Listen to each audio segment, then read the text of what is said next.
guys, it's April. May is at an end, and let me tell you, May was one of those months that so much happened that I wasn't expecting. And it was good in a good way because May is my birthday month, so I couldn't ask for more in all of the excitement that happened. Besides my birthday being in May, I also participated in Book Buddy-a-thon with Shayla. I have a wrap-up video if you would like to go check that out, where I talk about the 9 books that I managed to read through in that week. I was on a lot of caffeine apparently, and I just couldn't stop myself. And it was a really good week too. There was a lot of books that I really enjoyed, so go check it out because it was great and fun and amazing and wonderful, and I'm gonna stop using adjectives.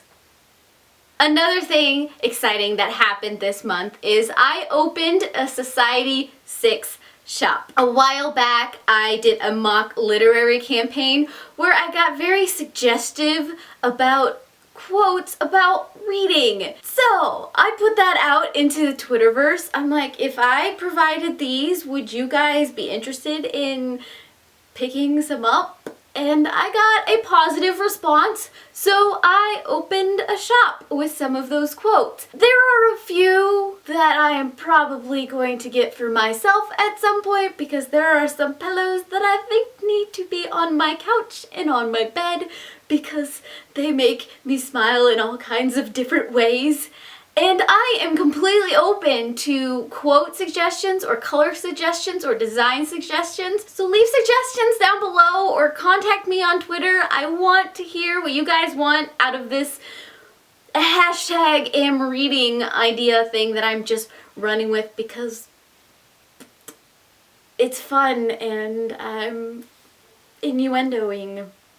It's a thing. It happens. But now, on to the reading that I accomplished this month. I already told you that I read 9 books during Book Buddy-a-thon, but I read an additional 11 books outside of that week, with a grand total of 20 books for the month of May. I was hoping to finish one more book so that I could reach 104 books for the year to accomplish my Goodreads goal, just to say that I could, but because I am me and I'm old, I fell asleep and didn't accomplish that.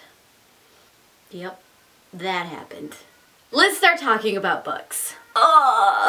Nissa decided that she wanted to join us. She was making all kinds of noise. Are you content now that you know where I'm at?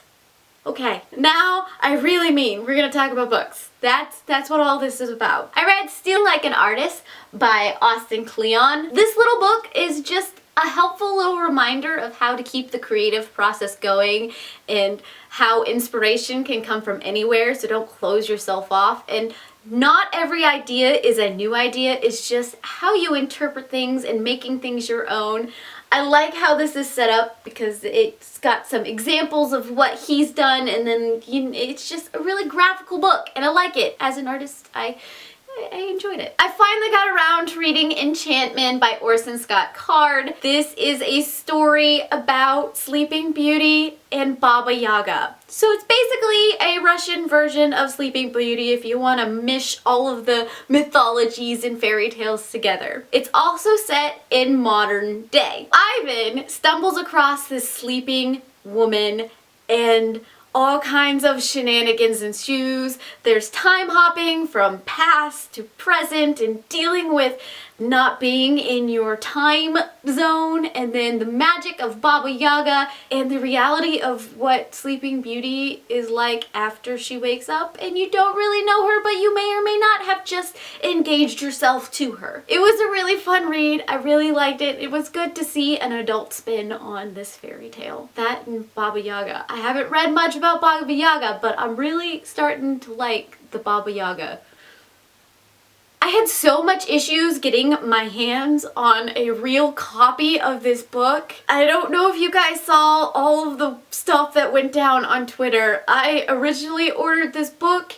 I got a book that looked like this book, or at least had this dust jacket on the book, and it was a self-help book. So I had fun getting in contact with the seller and money things, but I did finally get my hands on a real copy of Alice in Wonderland illustrated by Camille Rose Garcia. I can't tell you how much I truly enjoy her illustration style. It made this book even more creepy, which I liked. I was Snapchatting as I was going through and showing off some of the illustrations. It was kind of fun. The way the story goes and things, they played very well together, and I am so glad I got my hands on this copy finally, even after the whole adventure of trying to figure everything out. I then read The Graveyard Book by Neil Gaiman. This is the story about nobody who was raised in a cemetery. He was raised by ghosts and other such beings. It's his perspective on the world outside and humans, and then there's people who may or may not be trying to kill him, and his adventures on trying to make friends, what it means to be a ghost, and live life. It was a cute little story. I really enjoyed it. Granted, I just like stories about ghosts. And Neil Gaiman is a very interesting writer. He does creep very well, so I had all kinds of fun while reading this story. I read 3 short stories by Suzanne Rountree. The first one being The Raksha's Bride, which is a Bollywood-style Beauty and the Beast retelling. Then The Prince of Fishes, which is a retelling of The Fisherman and His Wife. And finally, I rounded it all out with The Bells of Paradise, which is a Jorinda and Dorgel retelling.